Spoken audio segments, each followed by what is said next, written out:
Thank you, Susanita, for coming to my show all the way from Calgary in our rainy day.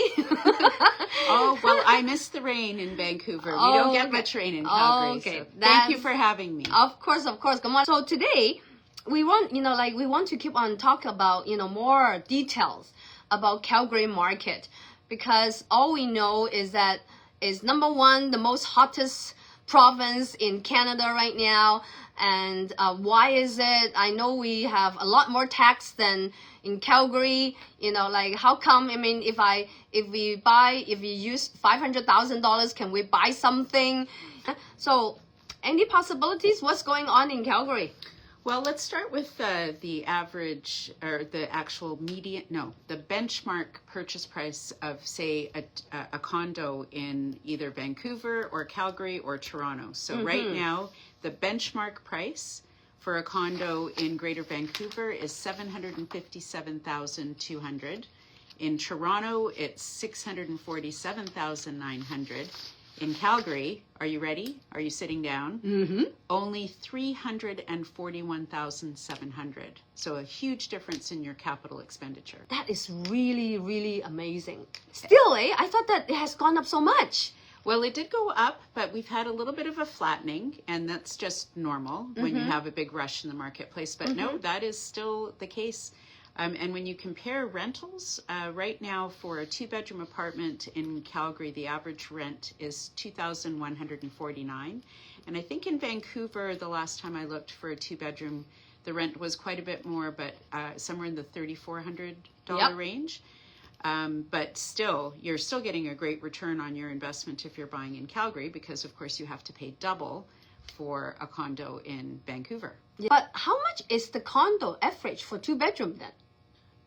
The rental or the purchase price range, because you get $2,149, and our two-bedroom here, anytime, even when you're in, unless you go to the suburb, or otherwise when you're in the city, Burnaby, Richmond, and of course Vancouver side, it's anytime 800 and up, anytime over $1 million in order to get the 3,400. Yes. So how much could it be roughly range? So if you have, say, $550,000 as your purchase price, you can get a really, really good two-bedroom, two-bathroom condo, inner city, Calgary. Wow. So that is the situation. How about if I have a tenant there and been there, and how often? I don't want to say that annually.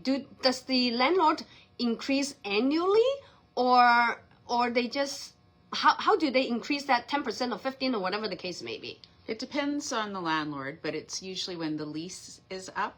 So typically in Calgary, both landlords and tenants prefer at least a minimum 1-year lease. Okay. That's actually the most common lease, is 1 year. And so some landlords will review everything after a year and do their increase. Some won't. If they want to keep good tenants and they've got great tenants, they won't. But generally speaking, it's when the lease is up, and that's usually annual. So when it comes to selling a rental property, if you say that, okay, I love you, you are my best tenants ever, I don't want to increase you because you've been taking care of my property as if it was your property, then when it comes to an investor looking at buying that unit or house or whatever, don't they think that, oh, the return is so low, I don't want to pay that much? So how does it work there? It does make it a challenge. Investors are looking for a good return on their investment, and they're looking to receive market rent rates. Obviously, as a realtor, I let any potential buyers know what the potential rate is going to be. And of course, when the lease is up for renewal, because there is no cap, the investor can increase the rent to market rates. Understanding, of course, it means the tenant might not stay, but the vacancy rate is so low in Calgary that they'll be able to get another tenant without issue. That is really amazing. That is really amazing. So how about rent? I know you have no cap on the rent. We do. So 2024 cap was 3.5. 2025, 3%.